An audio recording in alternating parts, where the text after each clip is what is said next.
I have to tell you, I was so mad on your behalf that they voted you out of LCS, by the way. You were my like top 3. It was you, Pat, and Asia. And I was like, Gia's win was stolen.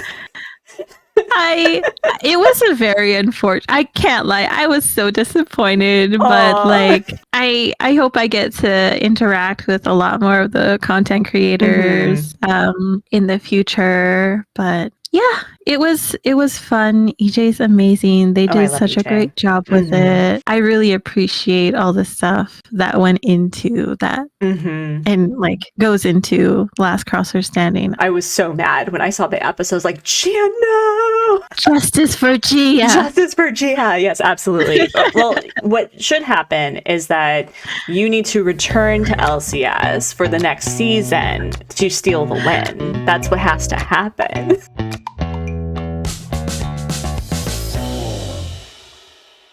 Hello, friends, and welcome to Gamers Gab, the podcast by gamers for gamers. I'm Artsy from the Artsy Gamer. I make art, I play games, and I encourage others to do the same. And joining me today for today's very interesting episode on ableism in the grind is the one, the only, the fabulous Gia Kimchi. So Gia, before we get started for today's episode, if you would, give us a little brief introduction about who you are and your pronouns, please, and thank you. Hi, I'm Gia. My pronouns are they, them. I go by Gia Kimchi most places. And I basically do really cozy content, but I take no crap about really nasty stuff like racism and ableism in the content creation atmosphere. So yeah, that's me. So I have to tell you, I was very excited to have you on because I had already been considering bringing you on with your amazing, taking no crap on Twitter. And so when EJ was like, you need to have Gia on Gamers Gab, after I think he had you on Last Crosser Standing. And I was like, no, I absolutely need Gia on Gamers Gab because initially I really wanted to expand the voices that I featured on Gamers Gab just because I wanted to work on providing a more diverse space on my channel. I think that's really important. But also the fact that we don't really provide a platform to not only talking about autism or disabilities or any form of neurodivergence in content creation, but the fact that grind culture impacts everybody to the molecular level of just who they are as a person, but there's a whole other level with ableism in grind culture. So let's do a quick introduction of what grind culture is. It's a status achieved to not just being on and available all the time, but we also consider it the metric of success in content creation. And so longer and longer hours are devoted to content only to cause burnout, mental stress, anxiety. And I can only imagine how somebody who is struggling or managing a chronic illness or a disability, how that could impact them on a whole other level. So Gia, what I was really excited to have you on and to talk about was that you've made it a point to be vocal about ableist practices in content creation in general, and especially on grind culture, which is why EJ was like, you need to have them on, and how looking at it through the lens of privilege could be a movement forward to a healthier, more equitable practices in content creator circles. So all that being said, what led you to publicly sharing your personal struggles as a content creator? It's a very long and complicated answer, but I'll try to get through the main points. I started content creation in 2020. The day after I lost my job. And I lost my job because I burnt out and ended up in the hospital. Oh my goodness. Which I tend to do. And I guess that hasn't really allowed me to recover from the burnout at all. But the grind culture of working in general, people don't understand how much autistic burnout specifically tolls on you. And like, I can physically feel my brain is just not processing things like it used to.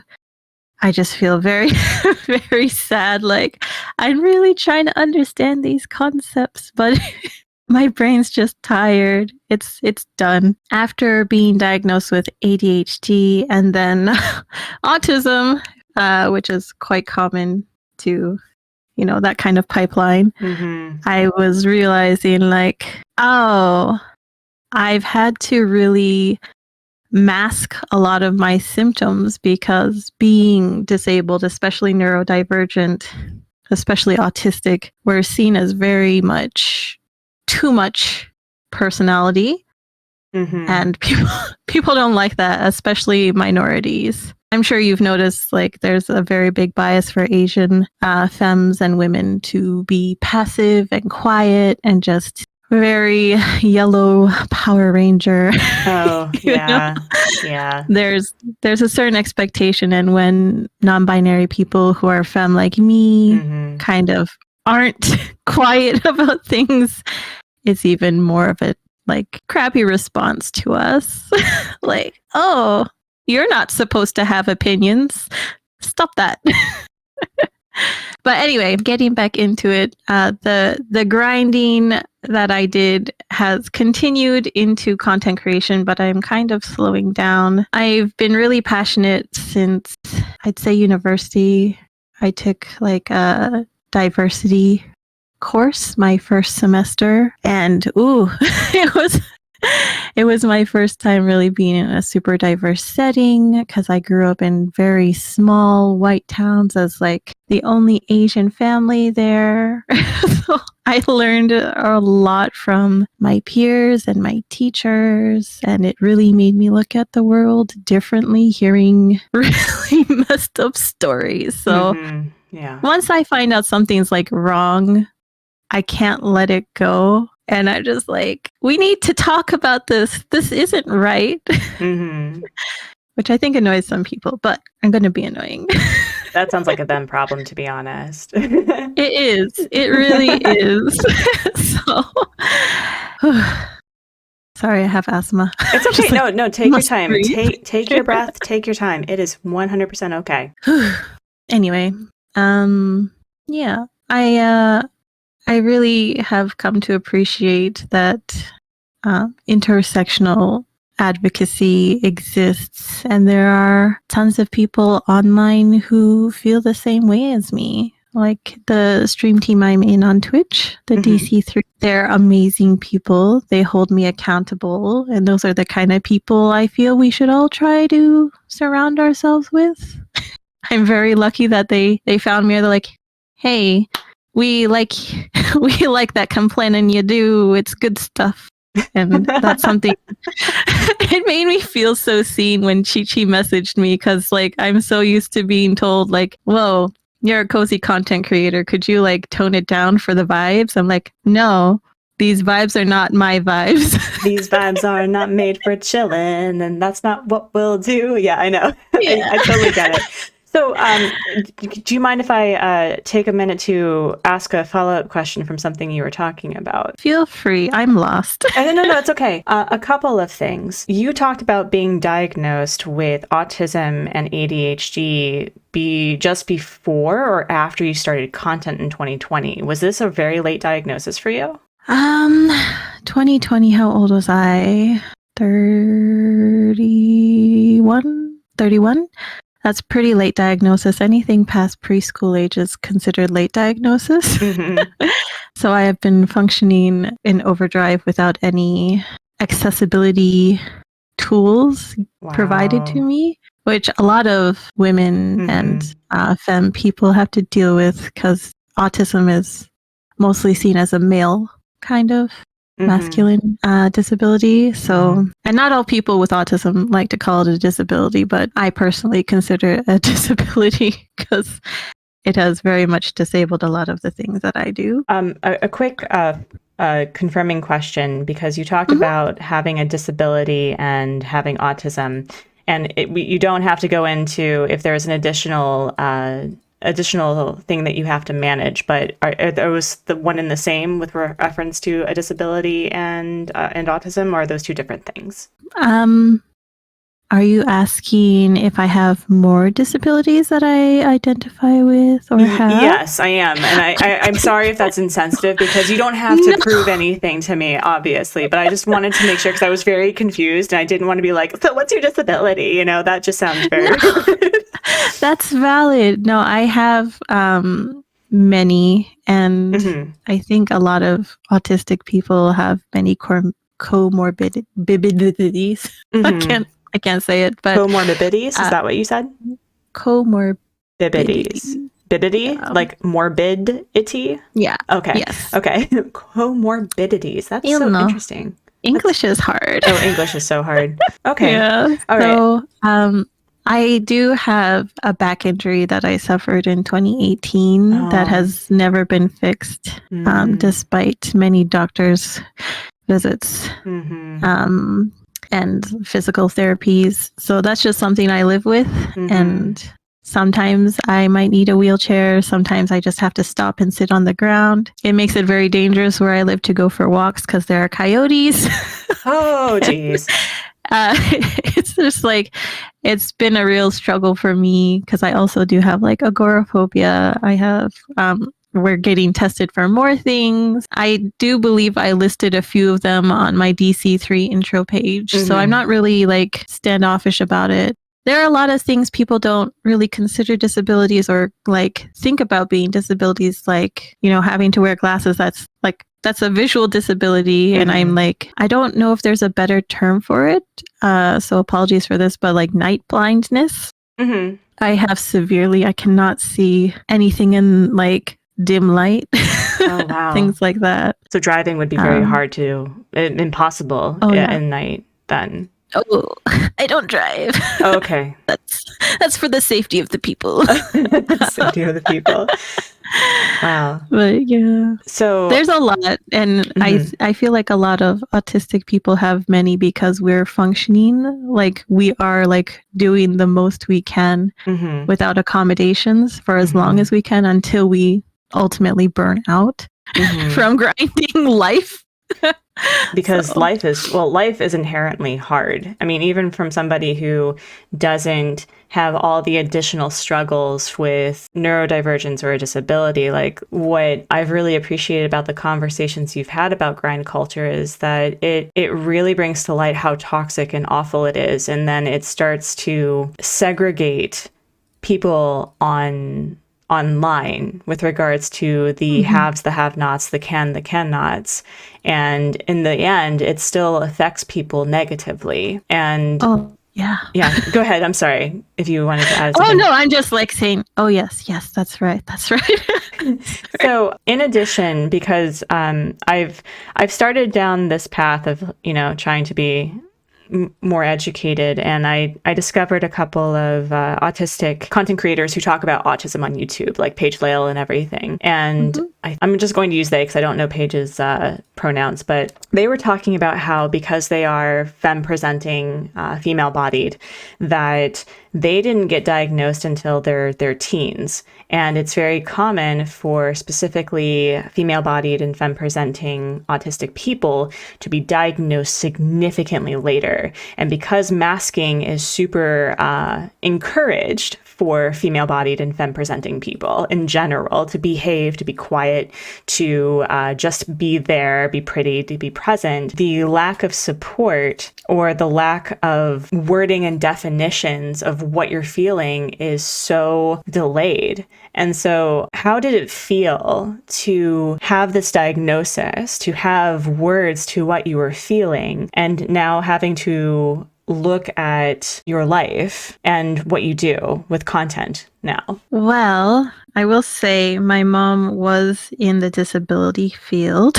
Okay. And she did advocate for me to get diagnosed with ADHD. And she knew there was something not working because my mental health, like I was diagnosed with depression and anxiety in like 4th grade.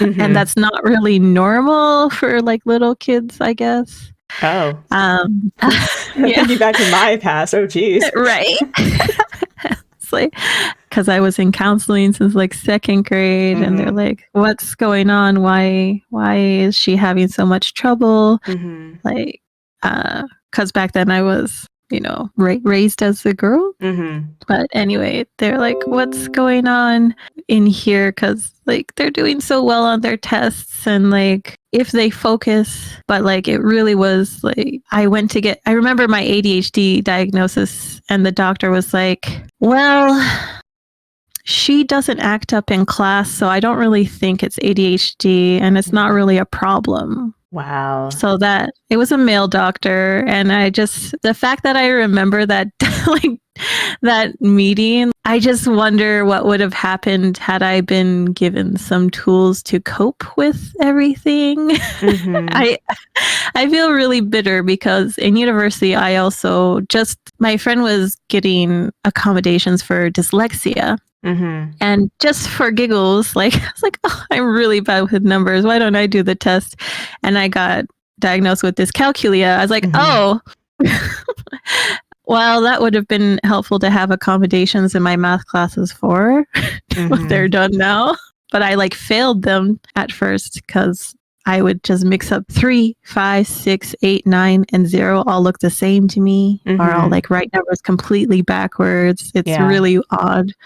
Like all those things. I was like, I feel so bitter that like this could have been taken care of, because my mom was really advocating for me, but she was a brown-skinned Korean woman, which a lot of people don't know exist, but they do. Of course, light brown skin, like not dark skin, but like they just didn't take her seriously, and they're like, "You are just looking for a diagnosis and pills. Like this kid doesn't need pills. Like just go home, lady." But my mom was like, yeah, she got dismissed a lot, which is really frustrating because she was a very intelligent woman. Yeah, it's just like really bitter. It's like I struggled so much through all of my schooling years. Like I was in a really intense program for my scholarship. Like if your grade slipped, you got ousted, and I was very poor, like first generation going to school, and it's just like a lot of pressure. And I had to also see a therapist because I was like having breakdowns the first week of every semester. Like I was like, "Mom, I can't do this. This is like everyone knows what's going on except for me." It was bad. I'm hearing is, at least in the medical field, we don't have to like go into that beyond, but what I have noticed is the only way to really get a proper diagnosis is if it impacts other people negatively, because you are not acting out in class. Therefore, whatever internal struggles you're going through, you just have to suck it up, buttercup, right? And I think it's very frustrating that maybe there is a little bit to that in content creation as well, is that invisible illnesses or diseases that only really impact you as a person make it very difficult to explain to people that, no, I actually do need accessibility in spaces online. And so I don't know if this is a really good segue into this, but you've been talking about burnout and specifically autistic burnout. And I'm really curious about how, I know that you can't speak for everybody who is neurodivergent and disabled, but how did grind culture impact you and leading to autistic burnout? Are those two separate instances, or did one lead into the other, or how did that work for you? Well, it's really hard because the difference between burnout and autistic burnout is, and the same with all things disabled people, especially neurodivergent people experiences. Yes, like able-bodied, neurotypical people can feel burnout, but it's not on the same level. It's kind of like if it takes you 5 minutes to edit a quick TikTok, that could take a neurodivergent person all day. Whether it be like I certainly have ADHD, executive dysfunction issues. So I can really want to do an edit for TikTok. And it could maybe take me 20 minutes or 5 minutes, But the anxiety of having to have something done and actually getting my brain to send that signal to be like, hey, move your fingers, start editing, that can take hours or days or months. And then we do it and we're like, why didn't I just do this? But like, it's literally something in our brain that's like, no. And I think a lot of people confuse that with laziness.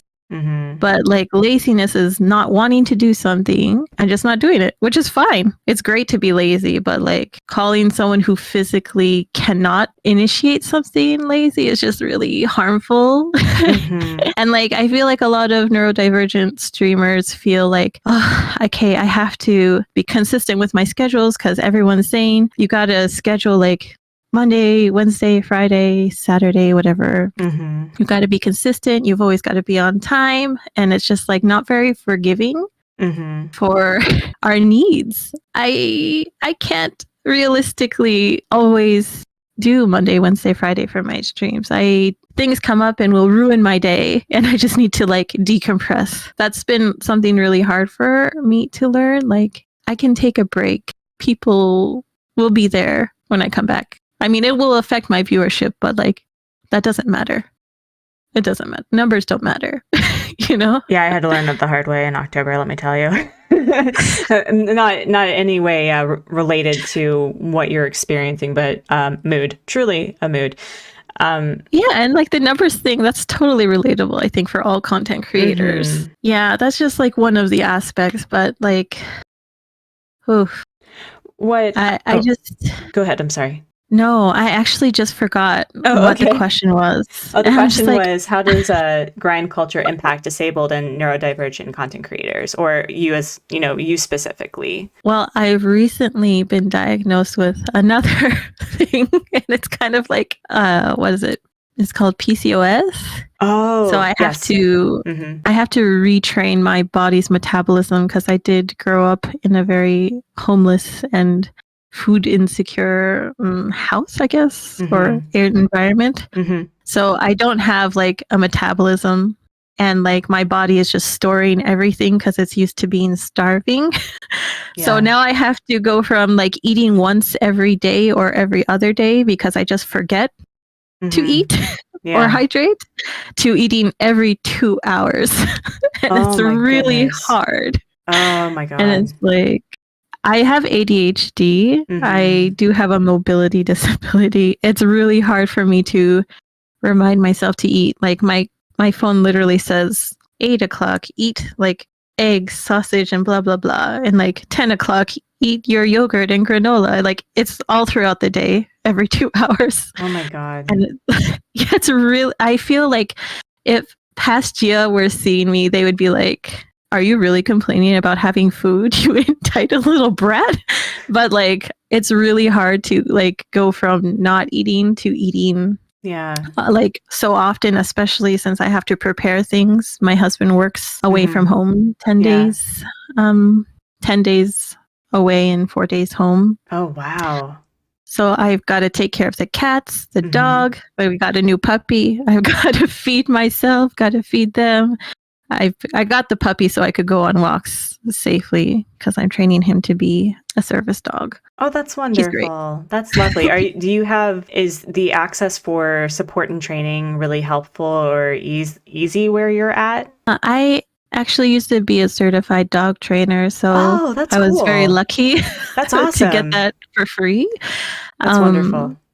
That's something that just fell into my lap by coincidence, and I'm very grateful for it. Once he hits 18 months, we can go take the certification, and I can avoid spending thousands of dollars on a dog. That's amazing. That's awesome. I feel that, and this is going to be a question about what neurotypical, I know that that's a term. I don't know how appropriate or even necessary it is, but able-bodied, we can go with able-bodied people. Sure. Is, I feel that grind culture definitely affects people, like all people, in a negative way, some more than others, obviously. And I think what I'm hearing is we need to start as a collective whole. We need to, one, support the people who are are struggling with the relative burnout of existing in a world that does not accommodate them correctly and well. And also that we do not put a lot of value into the work that we put in. And because I think that if we really truly had allowed for us to be like, I made this video and it took me 2 weeks and I'm really proud of it, that should be enough. And yet with grind culture, it's like, okay, I did that one video, it's time to move on to the next. And so I think what I'm hearing is that something that we can learn in order to basically give grind culture the finger collectively, is that we need to start giving ourselves the self-compassion and grace, which my therapist always yells at me to do. That Good. I know, right? Is that some days are hard. Some days existing, the fact that you existed was enough today. And, you know, you did this video and it's something that you can be proud of.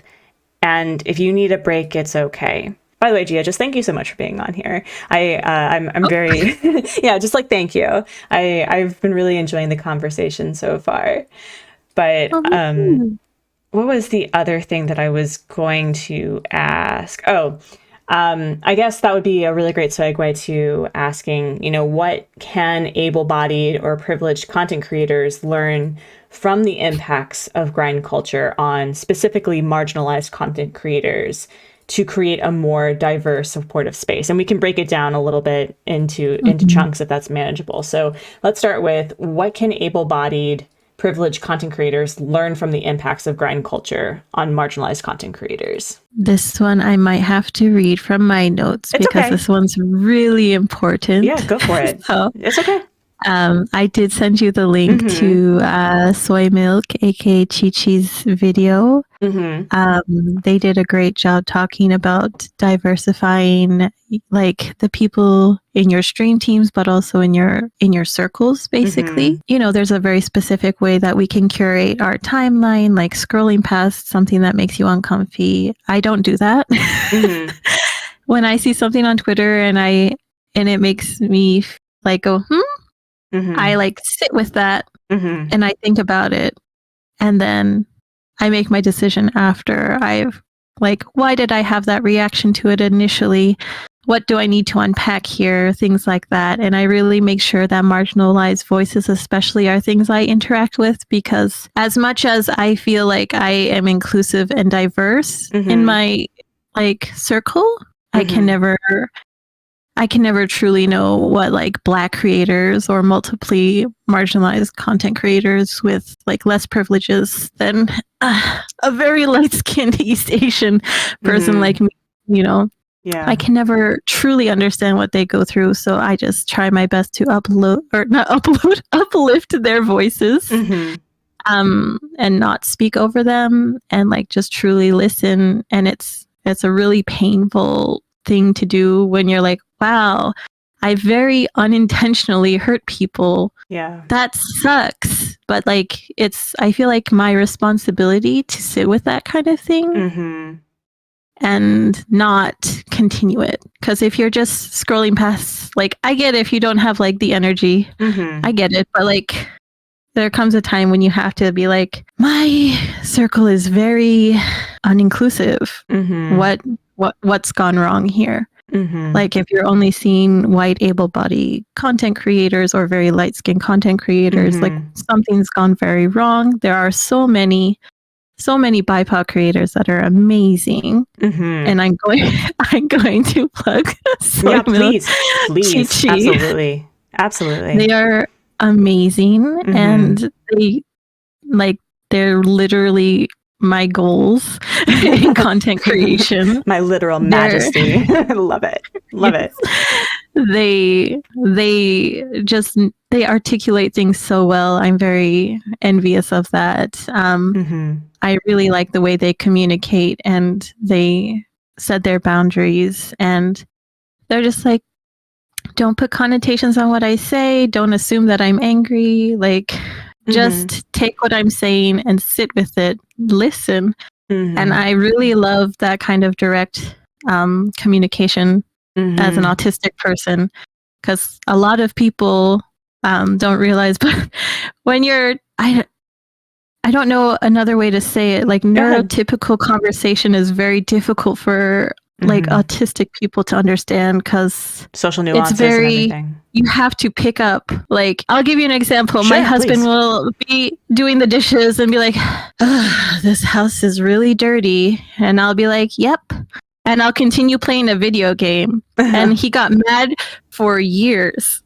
And he snapped. He's like, why don't you ever understand that I'm saying, like, clean the house with me? I was like, you never asked. He's like, why should I have to ask? I was like, I didn't know.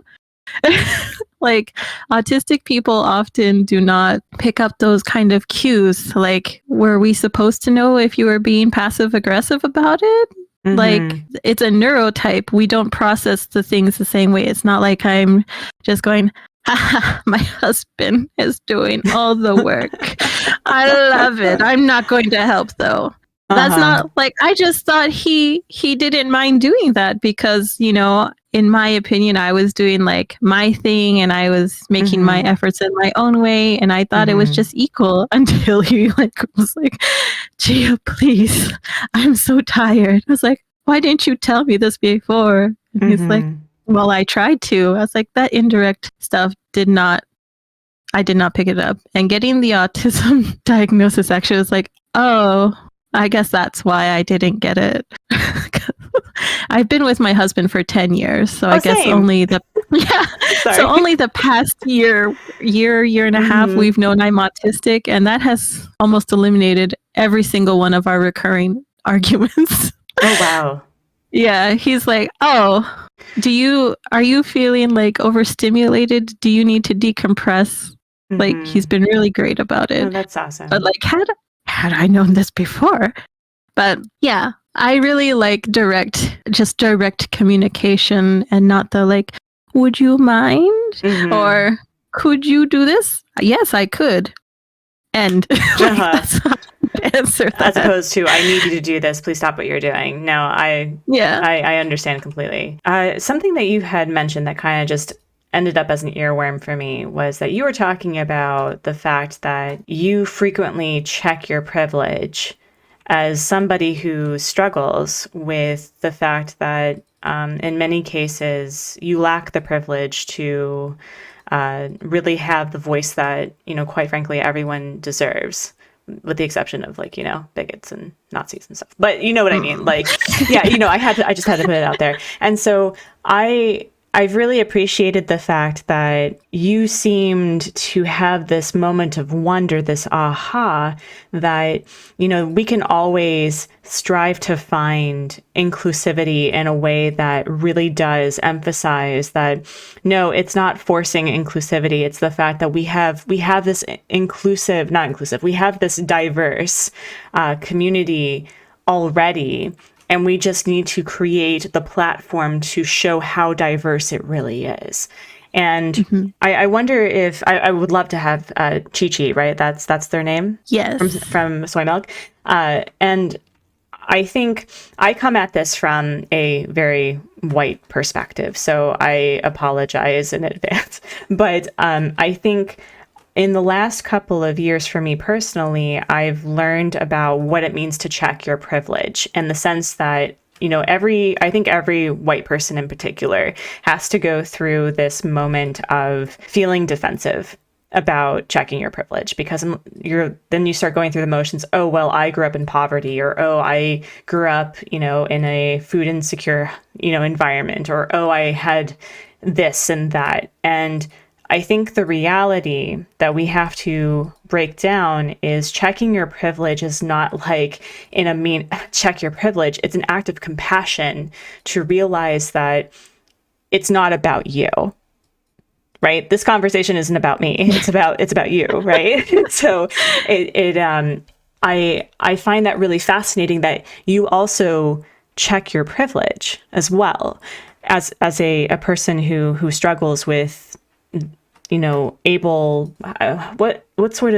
would you define the world, the society as it is? Able-bodied, neurotypical, You know what I mean? Like you also check your privilege for that. So what was the experience about, not the experience, how do you work through that? Well, I think something very helpful for me is in the case of being defensive. I think a lot of people see like abrasive or like very direct autistic communication tweets that like myself and my friend group tweet is they feel like it's a personal attack when it's really just, if it's not for you, don't take it as for you, just acknowledge it. You know, when I say problem, like when I say white people, I'm talking about the problematic white people. I don't hate all white people. For sure. I have great white friends. like I have white friends who really are great allies and advocates. Like that's white people. It's like not all of you. It's the problematic ones we're talking about. But when people see, we're just shortening it to that because we assume, you know, like problematic white people or racist white people in the context, people get like, well, I'm white. You were saying I'm racist just because I'm white, or you're saying that I didn't like deal with any issues because I'm white. It's really hard because, you know, white people can go through difficult times. They can be disabled. They can be discriminated against. Sexism exists. Transphobia exists. But the layering of racism on top of that, which is why we say multiply marginalized people. I like that term a lot, by the way. I've never heard it. I love it. I'm pretty sure that's from Chi-Chi. Chi-Chi's a can't genius. Take credit for that. It's okay. We'll call them a genius. They are. Like they just go through it on another level that we cannot comprehend. And I think that we need to really acknowledge that and fight against it. And I think people get uncomfortable because they think if they talk about it, they're acknowledging they're part of the problem, but we're all part of the problem, really. Yeah. Like, I'm not perfect. I'm pretty sure, like, I miss things all the time, especially now with, like, my cognition is very delayed and I don't always think things through. I'm not perfect, but, like, the thing we should strive for is wanting to cause as little harm as possible, right? Yeah. Like when someone says, hey, this term, I know you might not know it, but this term is really harmful to my community and me because of XYZ. Could you not use that? It costs nothing to just say, oh, I didn't know that. I'm sorry. I won't use it again. But a lot of people will be like, you're saying I'm a bad person because I used this word. I didn't even know about it. Like, why are you always on me? And just let me enjoy my whatever. Just calm down. Just calm down. I think if you just look at it as we are all people and just treating fellow content creators, especially multiply marginalized ones, as humans and like with kindness, that they often are not extended because there are racists that will like literally look up their profiles because someone has mentioned them because they do speak up about things and like target them. So like they're on the defense and very validly so. So we should really we should really treat them with the most respect and kindness as we can, because can you imagine having to deal with being racially attacked on top of having a chronic illness, disability, and being a content creator, grinding, trying to make happy content for your viewers, but then all these trolls on the internet are saying, well, your feelings aren't valid because you didn't cover all the bases. I honestly, what? Like from real talk, I can't imagine. That sounds so exhausting. Like I just from hearing, I'm like, oh, I need a nap and maybe a beer. Yeah. And maybe a beer. So I think what I've also wanted to ask you, because there's two different approaches to making inclusive decisions, right, with regards to content we view and content creators we support. And often I think from the white perspective is that, well, we don't want to get it wrong, so we're going to wait for the marginalized voices to tell us what they need and basically do the legwork of this is what we need. You know what I mean? Mm-hmm. And so is there, based on the community spaces that you've been participating in, especially with Chi Chi being such a driving force in their community specifically, and I'm sure that Chi Chi has covered like how white people can meet marginalized voices halfway, right? What is one thing that you've learned from your experience where people who are privileged in comparison to their multiply marginalized peers that we can do that, like right now? How can we meet you halfway and start doing our part? I'm sorry I'm sorry, what? I know it sounds really bad, but I think it's very important to pay content creators, like donate on their Ko-fi or give them a subscription or do their bits on Twitch. Not sure what it's called on YouTube. It's super chats and super stickers and memberships. Yeah. Do that for them, because a lot of us, content creation, or in my case, content creation and art, are my only form of income, because what is it, like 80% of autistic people are unemployed, and 80%? the ones who it's really high. Don't quote me on that number. I do not know if it's pretty high. Okay. And is it in Canada specifically, or I'm sorry, I don't mean to cut you, but no, I can't remember where I saw the thing, but I was like, that checks out. All of my autistic friends and I are not employed currently. And we're doing a lot of work for able-bodied people, which seems really backwards to me, because we're the ones who should be helped, but we're the ones having to do the education. Like, people didn't know Autism Speaks was a hate group that wants like to practice eugenics on autistic people and cure us, quote unquote. It's just really gross. It's like, we have to bring all this stuff to light, and we are already like so tired. We're already dealing with multiple like illnesses usually, and like just the world's not been kind, especially with people out maskless during the pandemic. Like, we can't leave our houses. We can't do anything. So like, just pay us. If you learn something from somebody, pay them. And I say this, pay Chi Chi if you've learned anything from this podcast. Because although I didn't learn everything from Chi Chi, I did learn very much how to articulate it better through them. And they really deserve it all. But beyond that, like, get uncomfortable. It's not supposed to feel good to like dismantle these intentionally or not ableist, racist kind of thoughts that people have from like the upbringing and the circles we grew up in, things like that, like especially very religious families or certain families.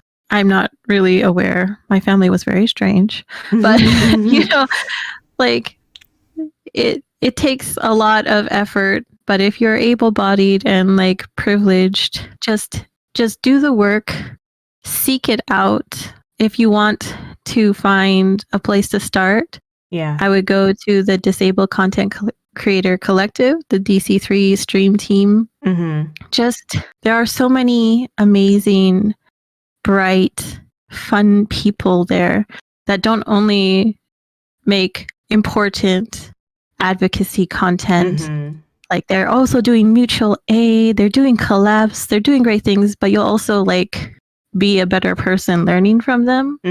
So that's a really good starting point. And just like retweeting their things that matter, like retweeting when they need mutual aid, liking, leaving a little emoji on their tweets for, the boost, all those little things you can do for free also help. Like, if you don't have money, because I can very much relate to that. It's like, I am so poor. I only have a few dollars a month to donate to a creator. I have to pick which one each month. So just like really listen and try your best to empathize with us, because we're not asking you to completely understand. It's just like the effort would be nice, you know? Mm-hmm. No, I So, fully, I feel like I hear you. And something that because I have a background in conflict resolution, one thing that's really hard for people, especially when they're not taught about interpersonal communication tactics, like it's very hard to take the person away from the message and then not make it personal. And so I like to call it wading through the ick, like as you said, be uncomfortable. It is so hard to sit with discomfort because we are taught in society that anything that makes us uncomfortable is bad. When we see homelessness, for example, we feel bad about it. And instead of trying to find structural or infrastructural change to society, we're like, oh, well, homeless people are bad. It must be their fault, And so I think one thing, as you've said, that we can start doing is, at the very least, acknowledging, like the starting point, not the very least, the starting point is I'm uncomfortable with this, this, and this. And whenever I see a certain content creator who is multiply marginalized, they remind me of that discomfort. But it's not about me and it's not about them. It's about the overall infrastructure that causes this divide. And that's not okay. So we're getting to the end of this interview. Was there anything else that you wanted to bring up that we didn't talk about? Something that you feel is very important to share with a larger audience?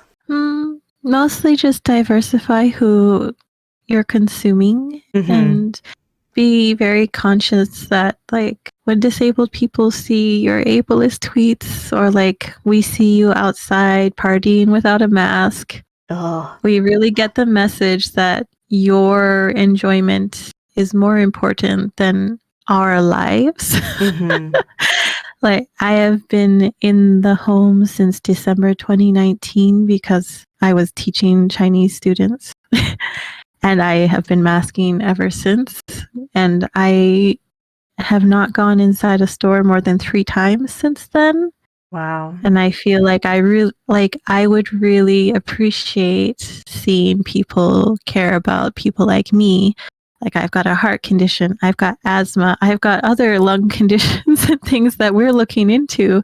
Yeah. Like, I would really, like, I'm human too. I need social interaction. It'd be really nice if someone in my circle believed that I deserve that as well.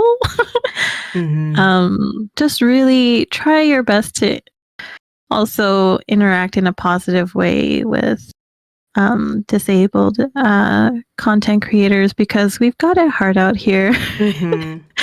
And we're doing our best, and content creation in general can be very difficult and just tiring. Yeah. But we're here, and even though I'm really loud, like, about things that anger me, I'm not trying to, like, say, well, you've made one mistake, it's the worst thing ever, never look at me again. Just like, could you meet me halfway here and just try to understand how difficult this is, and, like, boost things that matter to me, not just like a picture of spaghetti I posted. Like, it just really upsets me when people will only interact with, like, the happy-go-lucky stuff. Yeah. But you never see them interacting with, like, oh, this person just was racist to me outside in public, which I posted a while ago. It's like, I don't like leaving the house. Yeah. Nothing. So just interact with those uncomfortable things, even if you just, like, leave a hug emoji or like a like, retweet if someone's like, this needs boosting. If you see, like, your friend's art, like, retweet that. Why wouldn't you retweet that? That's a free way to support them. Like, just support anything we're doing and, like, hype us up. Speaking of supporting, Gia, you said that you are not just a Twitch streamer of all the cozy, delightful content, and on Twitter, you also do art. Friends, I'm going to leave the description of where you can find Gia, where you can hire them for commission work. What sort of art do you do, by the way? I know that you do really cute stuff, but I know that there's other stuff that you do. I've mostly been focusing on emote art for Twitch. Yes. I really like it, but I'm also quietly working on improving my art in general. Um, but mostly if you just come to me for a commission and I can tell you I can do that, or that is not possible with my current skill set. But yeah, there are, not to plug or anything. Absolutely. I do have a lot of cute emotes on my Ko-fi. Oh, fantastic. No, absolutely. We will put all of the links, and friends, you know the drill. We love art on this channel, hence the Artsy Gamers. So we're going to support all of the artists. And speaking of plugging, I ask this every time, and I know that you've been talking about them already, but if there was somebody that you would like to see on Gamers Gab for me to interview, who would it be, and what would the topic be? Chi-Chi. From Soy Milk, yeah. I'd really like to see Chi-Chi come on and talk about anything they want, like something fun, because they're often left having to do a lot of the hard talks, the legwork, yeah. Okay. Whatever they're comfortable with, if they're even comfortable going on a podcast. But I just love hearing them talk because word magician, basically. Word magician. I'm just jealous. I wonder that if that would be something. I don't know if that is something they find enjoyable, but I think it would be really cool of like how to find your voice in content creation. Do you think that that's a little too serious, or do you think that would be something fun?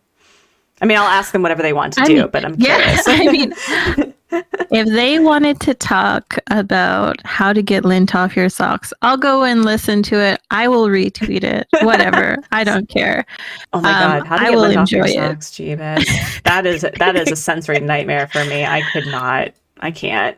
Yeah. I think just ask them if they're interested in what they'd be interested in doing, because I think they're just the coziest the coziest streamer ever, and like they really show you how cozy you can be while having boundaries. That's amazing. And I think pay Chi-Chi. Okay. All right. I'm trying to set up stuff for the new year, because I think I have a backlog of a couple of people, but I definitely I started following Soy Milk because of your suggestion. So I'm really excited to get to know them and hear what they have to say in general, and also see their cozy content. So yes. Gia from Gia Kimchi, thank you so much for coming and being part of Gamers Gab. Friends, you know the drill. Follow Gia on all of their platforms. Go to their Ko-fi, go support them, buy a couple of emotes. I'm probably going to be doing that right after I finish. And Gia, truly a pleasure. I have to tell you, I was so mad on your behalf that they voted you out of LCS, by the way. You were my like top 3. It was you, Pat, and Asia. And I was like, Gia's win was stolen.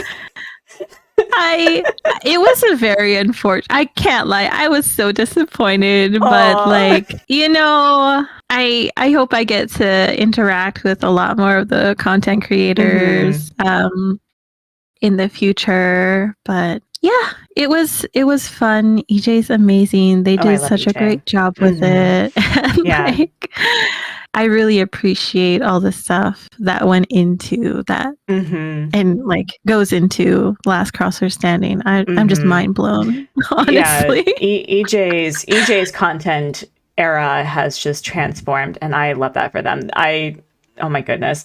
So anyway, we're getting off topic, but friends, please be sure. No, it was entirely my fault. I was so mad when I saw the episode. I was like, Gia, no. Justice for Gia. Justice for Gia. Yes, absolutely. Well, what should happen is that you need to return to LCS for the next season to steal the win. That's what has to happen.